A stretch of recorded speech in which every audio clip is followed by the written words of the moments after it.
Bine v-am găsit, dragii mei din Zodia Balanță, oriunde v-ați afla. Bine ați venit tuturor pe canalul meu Tarot Flor de Loto. Numele meu este Nina și, ca de obicei, mă bucur să vă am alături atât pe dragii mei abonați, cum de asemenea și pe cei care poate sunteți pentru prima oară aici pe canal. Azi voi face o lectură, așa cum am obișnuit, o lectură temporală, fără limită de timp, o lectură pe care voi să o puteți urmări oricând doriți sau atunci când apare în viața voastră. Desigur, dragii mei, ca de fiecare dată vă readuc aminte că voi sunteți cei care vă construiți viitorul, așa că vă rog din suflet să luați decât acele mesaje care rezonează cu voi, iar restul lăsați-le să zboare în univers, pentru că sigur sunt pentru alte energii, alte persoane care într-o mai mică sau mai mare măsură au o legătură cu Zodia Balanță.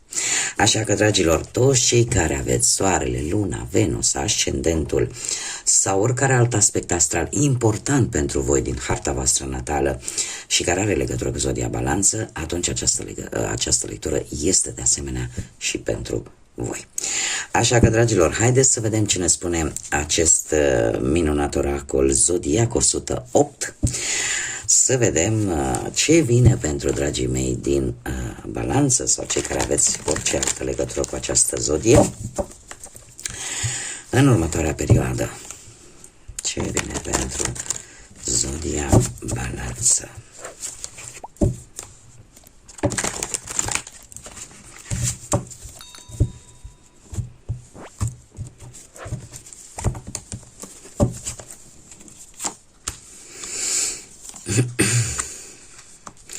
O legătură cu zodiile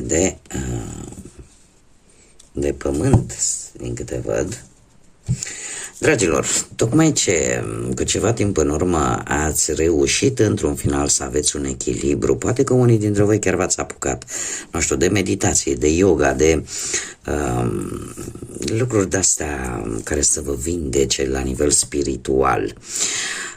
Alții poate că pur și simplu ați traversat o perioadă un pic mai singurei, în solitudine, așa, pentru a vă regăsi pe voi, pentru a vă reechilibra poate energia, a vă reechilibra anumite situații și sau poate pur și simplu ați simțit nevoia să vă odihniți.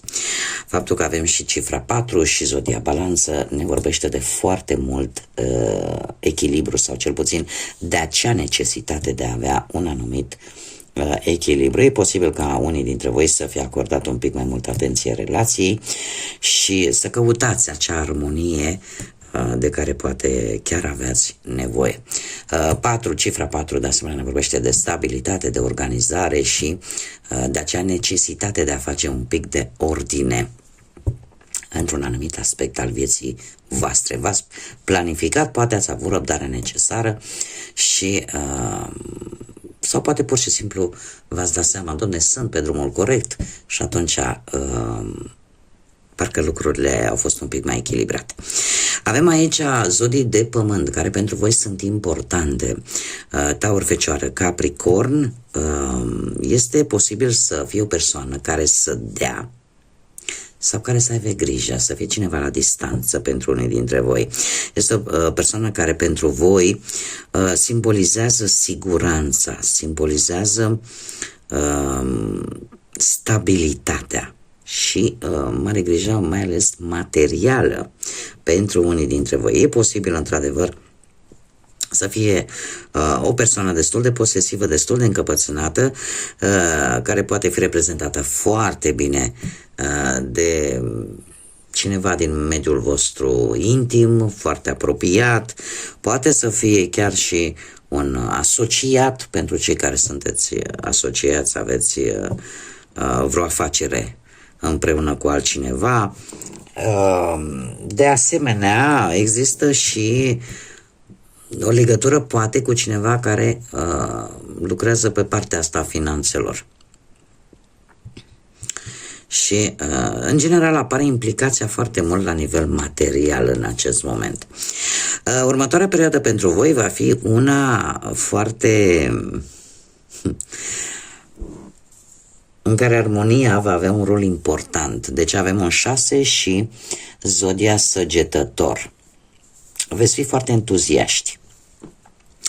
veți fi foarte entuziaști vis-a-vis de o anumită situație și ceva, veți fi așa un pic plin de voi, un pic mândri, pentru că va exista o recunoaștere. Va exista o recunoaștere care ține poate de o vreo moștenire, de ceva din trecutul vostru, dar trecutul vostru îndepărtat. Poate să țină de asemenea de posibil vreun imobil foarte vechi, dar care are o anumită, un prestigiu, are o anumită faimă.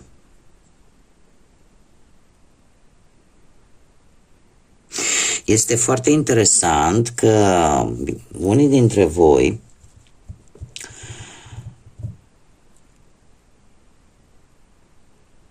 nu veți asculta efectiv, poate nu veți avea voi chef așa să ascultați pe nimeni și efectiv veți începe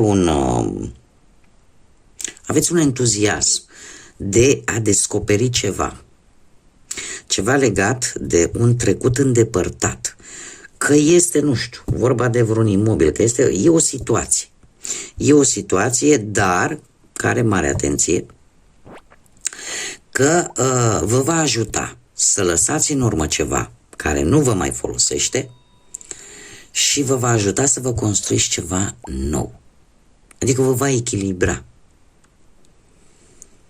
Și asta este important. Și mult aș zice pe partea asta, ori financiară, ori spirituală. Poate să fie și acest lucru, să descoperiți voi ceva din trecutul vostru. Haideți să vedem ce ne spune tarotul, ce vine pentru dragii mei din Balanță în următoarea perioadă, de când voi urmăriți această lectură, să vedem.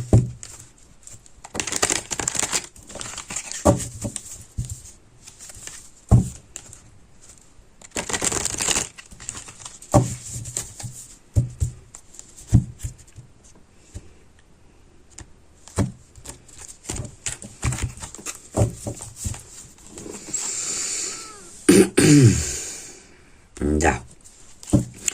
Se pare că situația actuală vă prinde pe o poziție de război, ca să zic așa, o situație de conflict, o situație de competiție posibil. Cu acest 5 de bâte, nu știu, există o anumită schimbare care a apărut după un conflict. Mai ales trebuie să spun acest lucru. Că acest conflict posibil să-l fi avut cu persoane diferite, cu persoane cu care posibil să conviețuiți la comun, sau poate să fie un conflict cu voi înșivă. Dar în acest moment se pare că dacă vorbim, nu știu, de muncă, voi continuați cumva să vă faceți treaba. Chiar dacă există această răcăială, ca să zic așa, din partea unor colegi, unor asociați, care nu prea îi joacă așa foarte, joacă un pic murdar. Dacă vorbim de bani, cu bănuții se pare că sunteți un pic la limită și unii dintre voi poate chiar nu reușiți să plătiți chiar tot ce ar fi de plătit, de exemplu.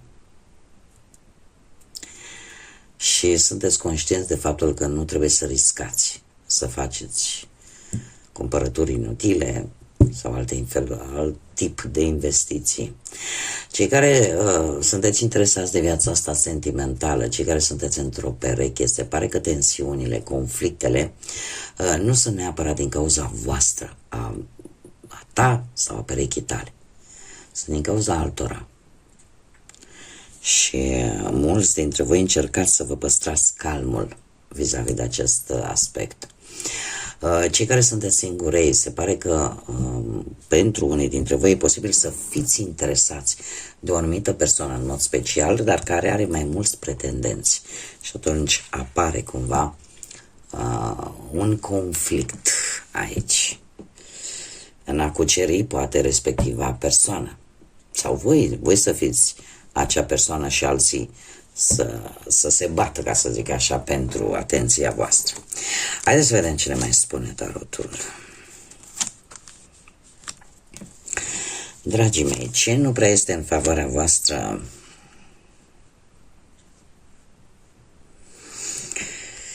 Hei, în favoarea voastră, se pare că în defavoarea voastră, îmi cer scuze, deci ce nu este bun pentru voi, cel puțin în această perioadă, un cavaler de cupe.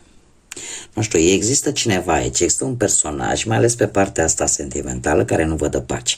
Nu știu, e posibil să aibă legături și cu zodiile de apă, Rac, Pești sau Scorpion, dar este cineva care e îndrăgostit de voi și e posibil să vă sacadeze și e posibil să vă creeze probleme, chiar dacă voi nu uitați importanța respectivei persoane. Îți poate crea probleme, poate juca în defavoarea voastră. De ce? Pentru că cineva îndrăgostit, și sunt sigură că mulți ați trecut și voi prin acest sentiment, nu te mai interesează ce zice nici Xulescu, nici Pixulescu, dom'le, ești în lumea ta acolo. Și parcă îți dă igual și ce gândește tanti Florica, Lenuța și mai știu eu cine, tu vrei, nu vezi decât roz și inimioare în fața ochilor. E posibil ca această atitudine pentru voi să joace un rol negativ. Ce poate, iar de asemenea, a juca un rol negativ în defavoarea voastră este luarea unei decizii cu intuiția. Nu este un moment prielnic în această perioadă de a lua decizii influențați de ce vă spune sufletul, inima, emoțiile, sentimentele. Nu. Este un moment foarte bun de a fi cât mai logici și cât mai raționali în luarea deciziilor.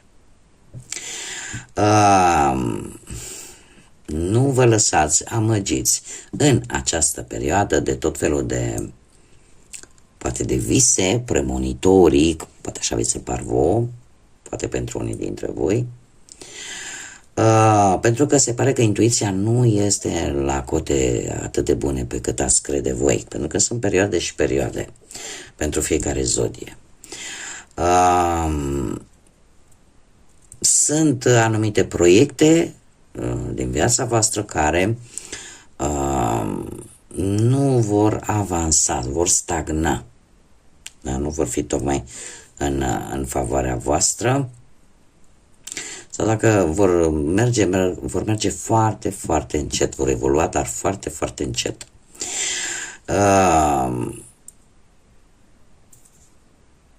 Ce ar mai fi de spus? Pe partea asta sentimentală am mai spus, este aici o energie care, dom'le, poate chiar vrea și căsătorie foarte curând. E cineva aici care, și eu aș spune că este cineva care posibil să creeze aceste conflicte pentru unii dintre voi. Acum, haideți să vedem și ce e în favoarea voastră. Și avem un 2 de monede, dragilor. În favoarea voastră, culmea este că voi, în interiorul vostru, aveți sentimente, aveți emoții, dar cumva le întoarceți spatele. Le întoarceți spatele pentru că voi vreți cu tot din adinsul să rezolvați în primă fază o anumită situație financiară, materială, care pe voi vă stresează. Și se pare că lucrul ăsta lucrează în favoarea voastră pentru că, într-adevăr, această situație, această problemă necesită atenția voastră totală, așa că voi veți lăsa tot acest cumul de emoții, de sentimente, de ceea ce pe voi v-ar putea face vulnerabili, le lăsați un pic în spate, încercați să le ignorați, tocmai pentru că aveți nevoie de cât mai multă luciditate și de cât mai multă rațiune logică în ceea ce faceți, tocmai pentru a încerca să echilibrați respectiva situație. Iar asta va juca un rol favorabil pentru voi, indiferent că vorbim de profesie, de bani sau de viață sentimentală. Ce puteți voi controla în următoarea perioadă? Avem un 8 de cupe, dragilor. Voi aveți decizia în mână, ca să zic așa, vis-a-vis de un anumit aspect din viața voastră, mai ales cel sentimental. De ce spun acest lucru? Pentru că e un 8 de cupe. Pentru că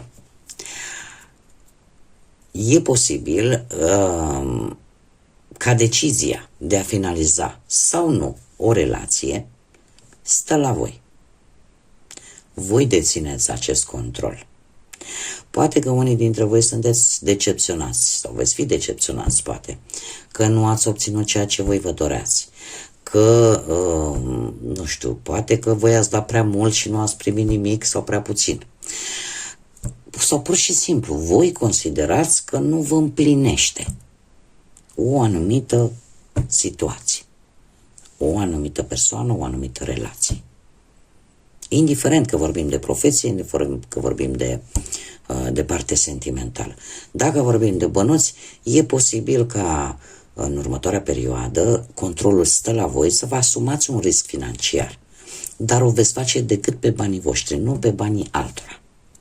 Va fi ceva ce voi veți controla. Pentru cei care sunteți singuri, aș spune că voi decideți dacă veți mai căuta în continuare sau poate luați o pauză. Poate chiar ați găsit pe cineva și vreți să vă încercați norocul, dar controlul stă la voi. Ce nu puteți voi controla, în schimb? Așa avem luna. Păi, cine poate controla luna? Sau ce simbolizează ea, nu? Ce nu puteți voi controla este ori pe cineva din pești, persoană așa misterioasă, parcă nu reușiți să o controlați. Și am văzut-o aici. Aici e cineva foarte insistent, care e posibil să fie sincer în ceea ce spune respectiva persoană. Fac așa o mică paranteză. De ce? Pentru că se repetă zodiile de... Aici avem o zodie de apă, la fel ca și aici. Și să fie sincer în sentimente, dar știți cum e? Situații și situații. Sincer, sentimente, dar poate că nu vă corespunde vouă și poate să vă creeze probleme. Acum, revenind la ce nu puteți voi controla. Cu luna, voi nu puteți controla o anumită teamă. Acel sentiment de nesiguranță. Nu puteți controla ceea ce voi nu vedeți. Ceea ce vouă nu vi se arată foarte clar. Și lucrul ăsta, de aici se naște de fapt teama, de la lucrurile care nu se văd clar. Acum, faptul că avem luna aici și faptul că luna în general ne vorbește de intuiție, voi în această perioadă nu puteți controla intuiția. Intuiția voastră este, așa cum v-am mai spus și înainte, este destul de joasă. Nu este un moment, pentru cei care rezonați desigur cu aceste mesaje, nu este un moment tocmai prielnic de a vă lăsa ghidați de intuiție. Mai ales cei care știți că nu aveți foarte multe planete în zodii de apă, cum ar fi Rac, Pești sau Scorpion. Acum, haideți să vedem ce mesaj are acest minunat oracol al sufletului. Un mesaj, te rog, pentru dragii mei din Balanță. Ce frumos, avem o floare de lotus aici, numele acestui canal. Avem numărul 41 și numărul 5, foarte interesant pentru că avem un număr 5 și aici, cu ce am început. Am început cărțile de tarot cu număr 5, deci avem numărul 5, numărul 41, care poate să simbolizeze ceva pentru unii dintre voi. Iar mesajul ne spune în felul următor: trezește acea floare de lotus pe care o ai în interiorul tău, pentru că ești un maestru într-o lumină ridicată. Ce ne spune de fapt acest mesaj? Așa, haideți să vă spun repejor așa, de unde provine și numele acestui canal. Flor de loto în limba spaniolă înseamnă floare de lotus, În momentul în care eu am început acest proiect, a trebuit să aleg un nume și efectiv m-am gândit la mine. Și mi-am imaginat prin ce am trecut eu și am zis, dom'le, mie îmi trebuie un nume care să mă reprezinte pe mine ca și om și să-i reprezinte și pe alții. Pentru că sunt conștientă și sunt super sigură că sunteți mulți dintre voi, indiferent de zodie, care ați trecut prin lucruri destul de dure de-a lungul timpului. De ce floare de lotus? Din punct de vedere spiritual, floarea de lotus se naște din mâlul bălților, al lacurilor, din acel întuneric cu mâzgă și de unde nici măcar nu te-ai gândi că poate să iasă acea splendoare de floare la suprafață care ne încântă privirea. Așa suntem și noi. De fiecare dată când ne simțim puși la pământ și stăm acolo în acel noroi, ideea care este să continui să te lupți. Floarea de lotus, la modul practic vorbind, efectiv crește și se ridică la suprafață, adică duce o luptă, ca să zic așa, și în momentul în care ajunge la suprafață înflorește și este atât de minunată. Iar eu asta vreau să fac. Toți cei care se abonează la acest canal, acum am și eu haterii mei, nu am cum să nu am așa ceva, dar eu îmi doresc tare mult acele persoane care se regăsesc în acei luptători care nu renunță și care, indiferent cât ar fi de întuneric, indiferent cât ar fi de greu, renasc de acolo, de jos, și strălucesc și ajung să strălucească la suprafață și să uimească lumea cu lumina lor. Cam așa ne spune acest mesaj.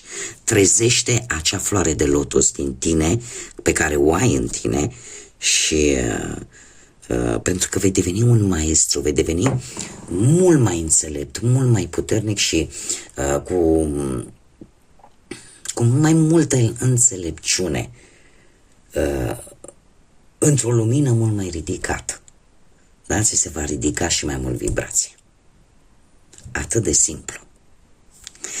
Bun, dragilor, cam atât am avut de spus pentru voi. Eu vă mulțumesc din suflet pentru atenție, vă mulțumesc pentru tot sprijinul pe care de fiecare dată îl oferiți prin intermediul like-urilor, distribuirilor și comentariilor voastre și de asemenea prin faptul că vă abonați. De asemenea invit pe toți cei care nu au făcut-o până acum și poate își doresc să mai vadă lecturi de genul acesta. Eu îi aștept cu mare drag, este gratuit, îi aștept cu mare drag să ne întâlnim aici la fiecare lectură. Până data viitoare când ne vom reîntâlni, eu vă doresc ca de obicei tot binele din lume, multă energie pozitivă și nu uitați, treziți acea floare de lotus. Până data viitoare, ca de obicei, să fiți iubiți, dragilor.